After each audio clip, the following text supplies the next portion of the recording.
The Johnson Wax Program with Fibber McGee and Molly.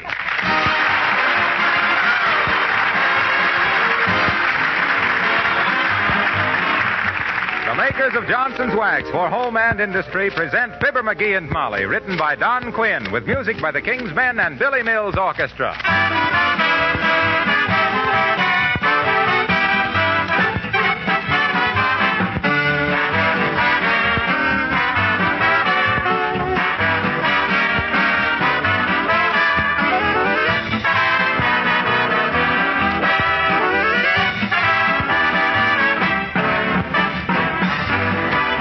When you apply wax in your home to wood, leather, or metal surfaces, you do so because wax gives those surfaces protection.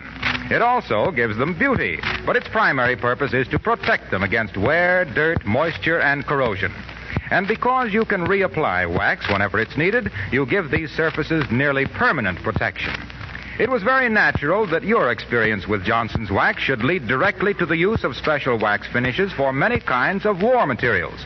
I won't try to tell you what they all are, but they include many surfaces made of metal, wood, leather, and rubber. And here again, the wax is used for protection of vital materials. You might be interested to know that even paints were developed that actually contain wax, called Johnson's Wax Fortified Paints.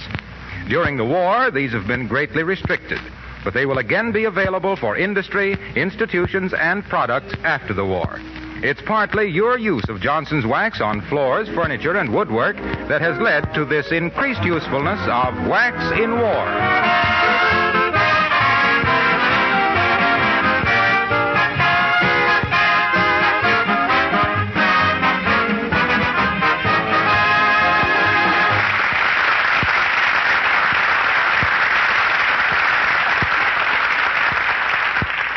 When Pop was a kid and had a yen for some ice cream, he could jolly well spend the afternoon turning the crank of the freezer.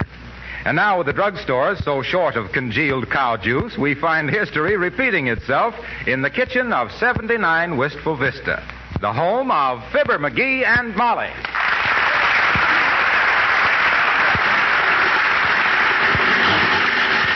I'll be glad when that ice cream is frozen, McGee. That thing makes too much noise. What? I say that thing makes too much noise, dearie. Wait a minute, I can't hear you. What'd you say? I say that thing makes too much noise. Oh. Don't you think it ought to be about done?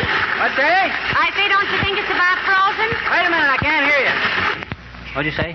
I say, don't you think it's nearly frozen by now? My gosh, it ought to be. I've been cranking this thing for 3 hours. I know, dearie, you must be. What are you waving your hand at me for? I'm not waving it. It's doing that by itself. I've been turning that freezer so long, even my wristwatch has got a dizzy look on its face. Well, you're the one who wanted the ice cream, sweetheart. Why can't I control my appetites? Must be the beast in me. Whew, boy, am I tired. Well, I didn't make you turn that freezer, McGee. You wanted some ice cream, and the drugstore's always out of it, so I just said, why don't you make some? Yeah, it's a good thing I didn't get hungry for some Roquefort cheese.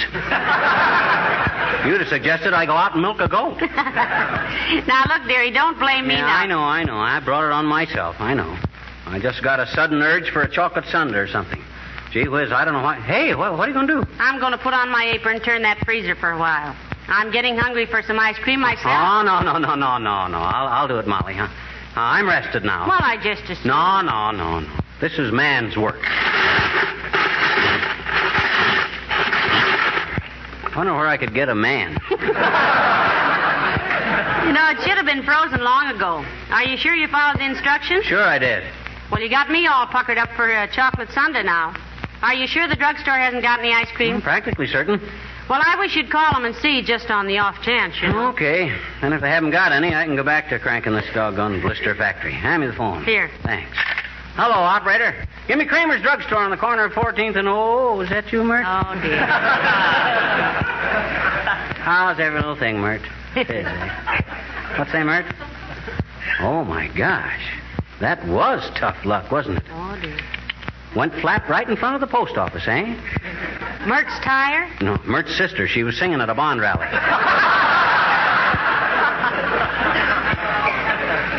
What's that, Mert? Okay, I'll try again later. Well, thanks anyway, Mert. Drugstore don't answer. Say, let's go down there and see if they have any ice cream. Ah, now you're talking. That's the deal, Tootsie. Maybe when this darn thing finds itself all alone in the house, it'll get the cold chills or something. Well, I'll go get my hat and purse now. You lock the back door. Okay. Ah, there goes a good kid. Just going to the drugstore because she knows I want some ice cream. Well, looks like it's my duty to get my cutie patootie some tutti frutti. Personally, I don't see why we... Come in. Hi, mister. Oh, hi there, little girl. How do you do it? Do what, mister? How do you figure out just when the most inconvenient time will be to drop in here? Why? Huh? What? Sure. Sure what? Doggone it, sis. Make it snappy, will you? Mrs. McGee and I are going down to the drugstore. What was it you wanted? You know what, mister? No, what? I just joined the Boy Scouts a little while ago. You what? I just joined the Boy Scouts, I bet you.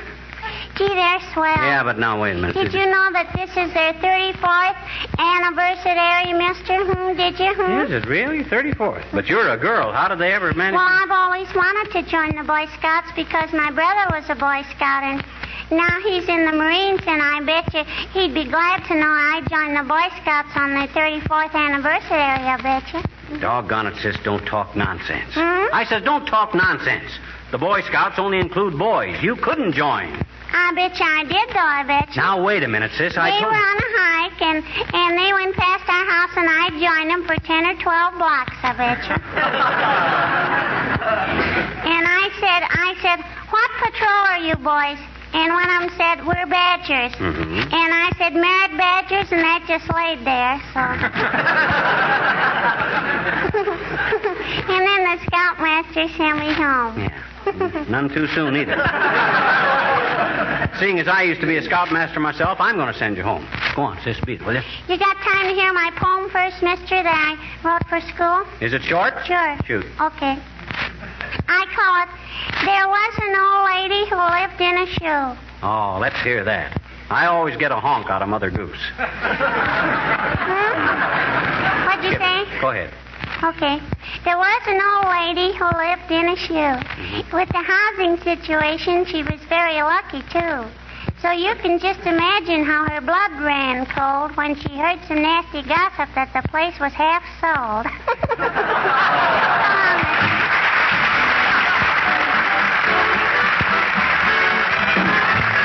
Billy Mills and the orchestra playing Sunday.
The drugstore doesn't seem to be very busy, McGee.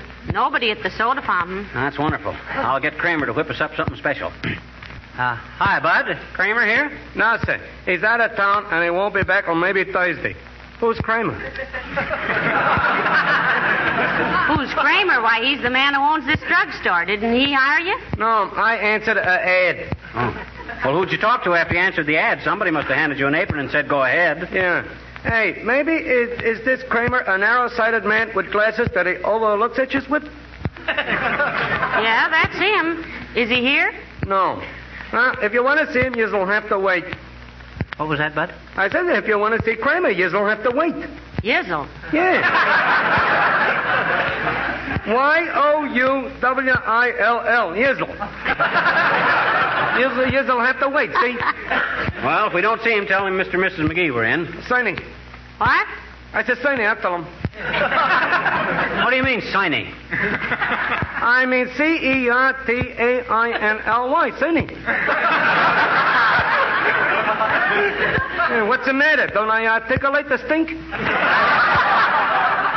Why, of course you do, lad. Sure. Now, if yours will be so good, we'll have some ice cream. Make mine a chocolate fudge sundae with some marshmallow and a couple of cherries. No, just one cherry. Two would be fattening.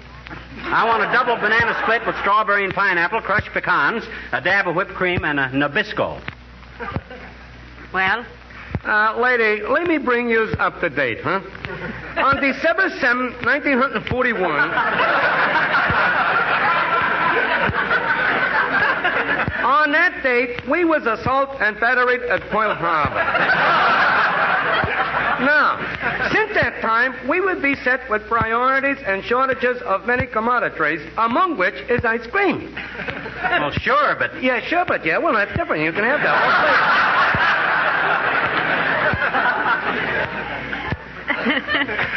Well, what flavors have you got, lad? thing. Lemon.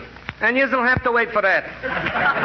Why? Well, because the Sherbet Company had not yet arrived with our daily allotment. He might even bring some ice cream. If you'll stick around a while, I'll see you took care of it. You'll what? See you took care of it. Careos. Carrot. Oh, okay, Bud. Well, come on, Molly. Let's look around till the ice cream man gets here. All right, I want to see if I can get some bobby pins and facial tissues Well, and some... hello there, Mr. McGee. Hello, Mrs. McGee. Oh, hello there, Alice. Hello, Alice. Are you shopping? Yes, I always come to Kramers drugstore because they carry my favorite perfume. Now, what is your favorite boy bait, Alice? Well, it's a French perfume called Embrassez-moi, ma fou. Oh, meaning what? Kiss me, my fool. Who, me? No, that's the perfume, dearie. Oh. Don't be so self-conscious. Oh. Of course, if I can't get Embrassez-moi, ma fou, I try to get C'est tout frère. Say, what does that mean? That's all, brother. Hey, I hear Bob Hope was putting up the dough for a new brand of men's shaving lotion. Really, McGee? What's it called? Jerry Cologne. You get it, kids? It's a play on words. Cologne and Kelowna. You know, the joke is that when you say Kelowna... Ain't funny, McGee. All right, well, don't rub it in. With cologne, you just pat it on. Oh, dear. You have a serter with us, Alice? No, thank you. I got out of the habit of ice cream because my boyfriend hated it so much. He did, Alice? Why? Well, he was a newspaper columnist, and he said he simply couldn't sit there and see other people getting scoop after scoop. Oh. Well, goodbye now.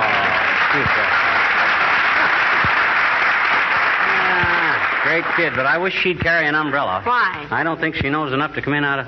Hey, here's a weighing machine. I'm going to get weighed. I am too, McGee. You got a penny? Smallest I got's a nickel. Well, I've just got 1 penny. Well, we'll get weighed together. Then subtract my weight from the total, and we'll have your weight. Say, that's a wonderful idea. Get on. Okay. Penny? Well, 317. Heavenly days. Now, what's your weight so we can deduct it? My gosh, I got no idea. You mean you're going to leave me standing here with a weight of 317 and not know how much of it is mine? Well, I'm in a liberal mood. Let's say I weigh 235. Well, let's see now. That'd make my weight 82 pounds. Yeah. Well, isn't that wonderful? Now I'll have to get all new clothes.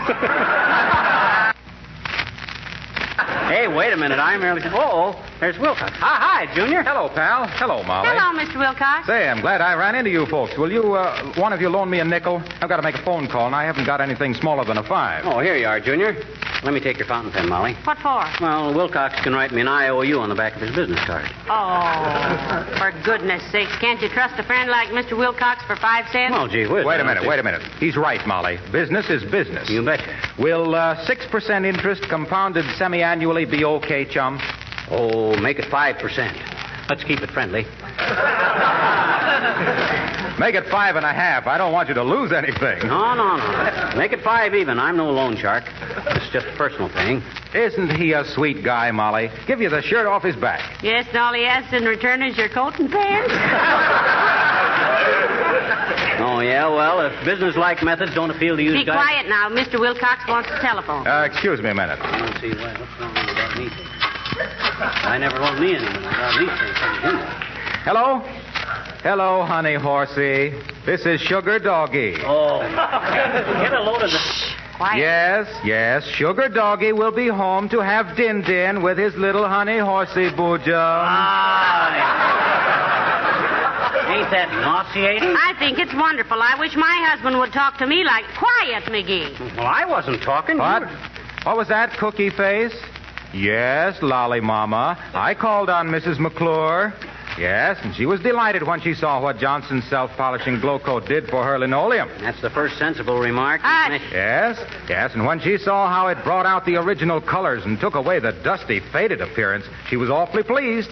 Yes, and when I told her you don't have to rub or buff Johnson's glow coat, that it shines as it dries, you should have seen her face. Though I couldn't see it myself because all I can ever see before me is your face, Star Eyes. Mm-hmm.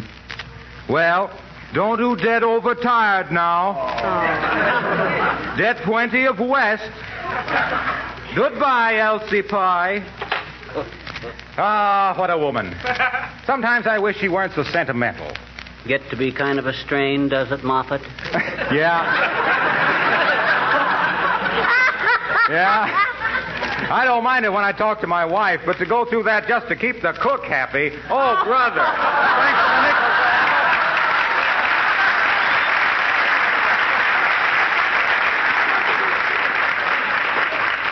Heavenly days, what a line to hand the cook. Is help that hard to get? Well, I wouldn't know, dearie. We just have a small domestic staff named Mrs. McGee, remember? Well, Hey, I wonder if the ice cream is here now. Hey, Bud, the ice cream come yet? Not that. You'll have to be patient. Yes. The longer I wait for that ice cream, the hungrier I get for it. Me too. I think I'll play the pinball machine till it gets here. Let me know when it comes, All right. I'll go see if they have any bobby pins. Oh, pardon me. Oh, that's all right, ma'am. I guess I was just... Oh, for goodness sakes, it's Mrs. McGee. Why, hello, Beulah. McGee, here's Beulah. Oh, hi, Beulah. Good day, sir. Does you mind if I ask you a question, ma'am? Why, sure. What is the question, Beulah? What's a pickle? A perkle? Mm-hmm. Why, I don't know. Where'd you hear of it? Well, ma'am, the clerk over there, he mentioned it. Miss Toop sent me over here to see can I get us a new coffee pot, and the man tell me no, but later we can get us a pickle. Didn't he say you can get a percolator? Yes, sir, but I ain't spend Miss Toop's money for nothing. I don't know what it is. And I sure don't know from pickles. Oh, it's a percolator, Beulah. That's just a coffee pot where the coffee bubbles up and percolates down through. Well, for goodness sake. Oh, they sure do throw a lot of eggshells out of work, don't it? Well, there can't be any complaint about coffee made in a percolator, Beulah. Why not, McGee? No ground. Oh, no ground.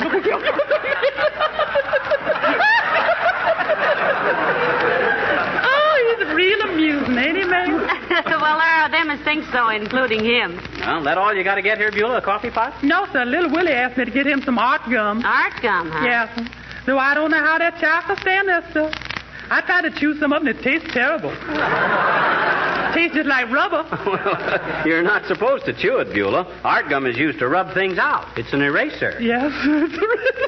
That sure is all it's good for till it gets a little flavor into it. Excuse me now, folks. I gotta go get Mr. Toop a bottle of something. A bottle of what, Beulah? Well, if you excuse me, ma'am, I'd rather not say.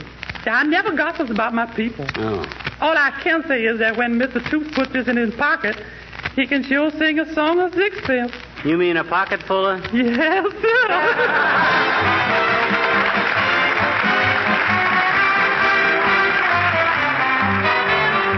The Kingsmen sing Billy Boy.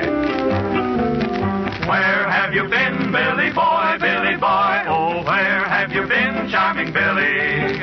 I have been to seek a wife, she's the joy of my life. She's a young thing and cannot leave her mother.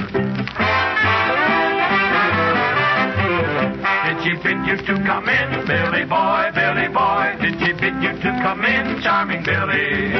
Yes, she bade me to come in. There's a dimple in her chin. She's a young thing and cannot leave her mother.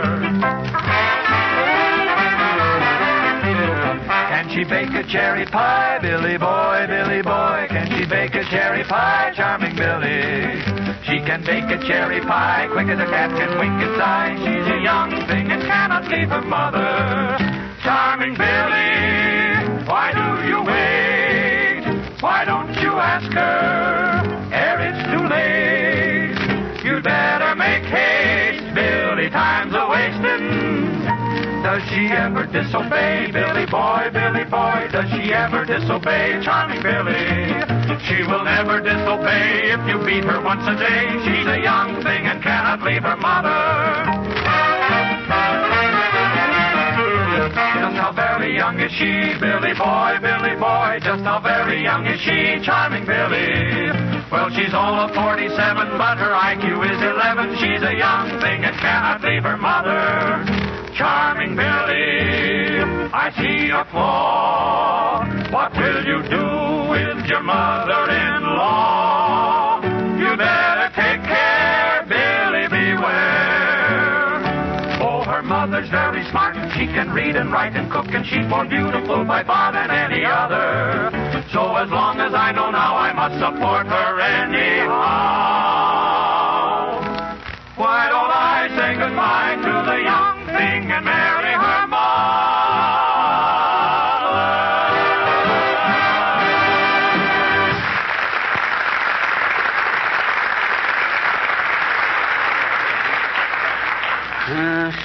McGee, I just asked the boy, and the ice cream hasn't arrived yet. Shall we wait? McGee, I said the ice cream hasn't... Shh, hold everything, Molly. I got one more shot to go in this pinball machine. I got a chance to hit 50,000. 50,000 what? Just 50,000. Look, I got 39.5 right now and one ball to go. Now, don't jar me. This is pretty delicate. Well, go ahead and shoot. Okay, here she goes.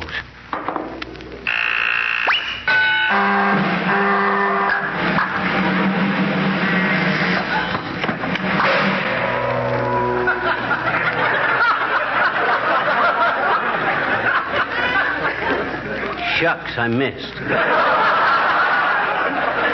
Miss, heavenly days, the way those lights were flashing, I thought you won $1,000, been elected president, and got a pound of butter.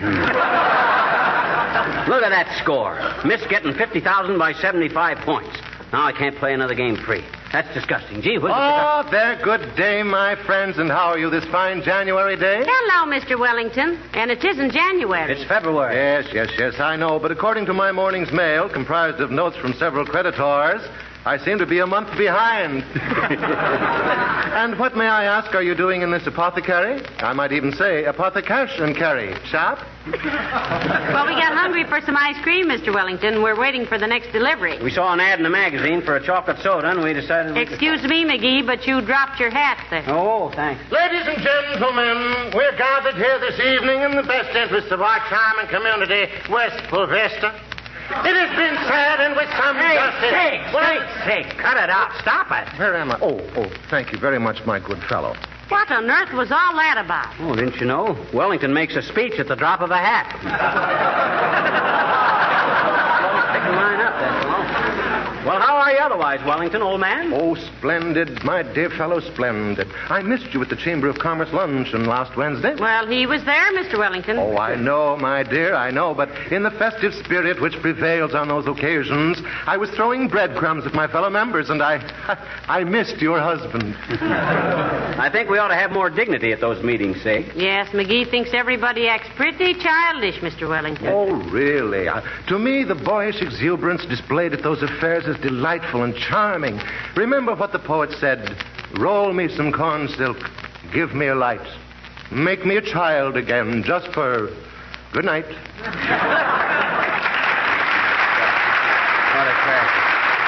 Hey, look at all the people at the soda fountain. Is the ice cream here yet? Heavenly days, I hope so. We'll ask the man. Hey, Bud, is it here yet? No, sir. You'll have to be patient. Oh, okay. Good old Yizzle. He's watching out for us. Although if the ice cream... Oh, hi, Doc. Hello, McGee. Hello, Molly. Hello, Dr. Gamble. My goodness, we're meeting everybody we know in here today. Yeah, what did you want to see the druggist for, Arrowsmith? Want to get some hair tonic for a rundown rabbit? Don't reach for 'em, Pudgy. Remember, brevity is the soul of wit, and brevity means short, and short means not long, and that's how I can take your alleged humor. Not long. Will you join us in a soda or soda, Dr. Gamble? We're just waiting for the ice cream to be delivered. Doc probably won't like to eat sodas, Molly. He's so recently off a load of hay, he hates to be seen with a straw in his teeth. Frankly, I don't care much for ice cream, folks. And as a doctor, I have to be careful, you know. Can't have people nudging each other and saying, there goes Doc Gamble under the influence of a raspberry soda. You know, McGee tried to make some ice cream at home, Doctor, but it wouldn't freeze. Yeah, you know, I love ice cream, Doc. You know what I'm going to have when it gets here? I'm going to have 2 scoops of ice cream, 1 chocolate and 1 vanilla, with a sliced banana, a heap of crushed walnuts, strawberry and pineapple sauce, some marshmallow and whipped cream, and a cherry on top. Now I understand. You understand what, Doctor? Why the top of a soda fountain is usually a marble slab. What's the matter with you, McGee? What you mean? At your age, you ought to have more sense than to cram that adolescent junk into your middle-aged middle. Remember, you're no longer a high school athlete, if you ever were, which I doubt. Oh, don't be such an old fuddy-duddy, you big tummy tapper. Trouble with you medical nervous Nellies is you don't think anybody ought to eat anything but eggs and milk.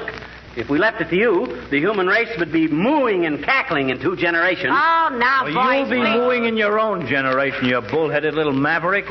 Well, you've got less sense than change for a nickel. And if you call me up in the middle of the night tonight and tell me you're dying, Okay, folks, the ice cream is here. If you'll take seats at the fountain... McGee is here, he's here. Come on, Doc. No, thanks, I don't want any. Come on, dearie. My. Take it easy. Here, Molly, here's a stool. Where's Doc? I don't know, dearie. I lost him in this Hey, crowd. Doc, where are you? Hey, Doc. Well, come on, Molly, squeeze in here. Heavenly days, what a rush. Ah, well, we made it anyway. Now, hey, bud, give me 2 scoops of ice cream with chocolate and pineapple. Sorry, mister, you're too late. Too late? Yeah, you just sold the last 2 scoops to the fat guy at the end of the counter. What the... My gosh, Doc Gamble, the guy that don't like ice cream. Why, that dirty chiseling... Let me get my...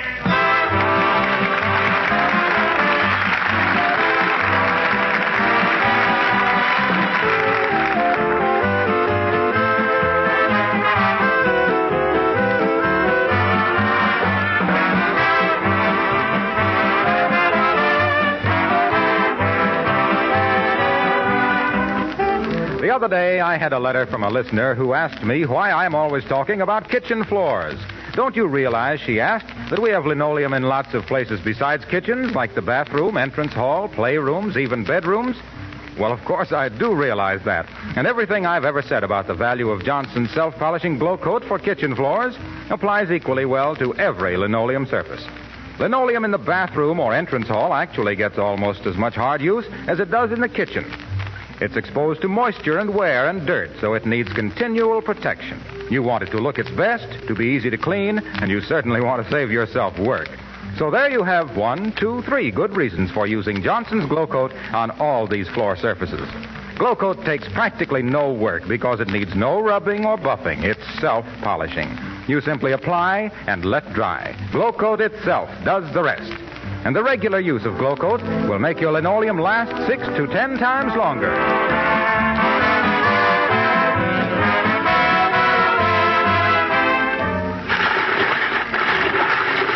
McGee, have you got that ice cream done yet?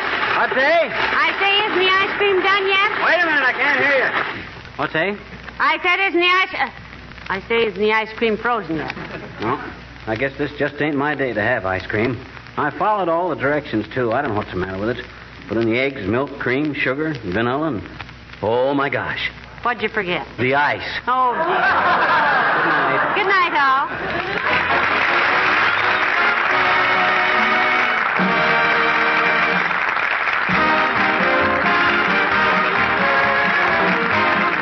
The character of Mr. Wellington heard on this program was played by Ransom Sherman. This is Harlow Wilcox, speaking for the makers of Johnson Wax for Home and Industry, inviting you to be with us again next Tuesday night. Good night.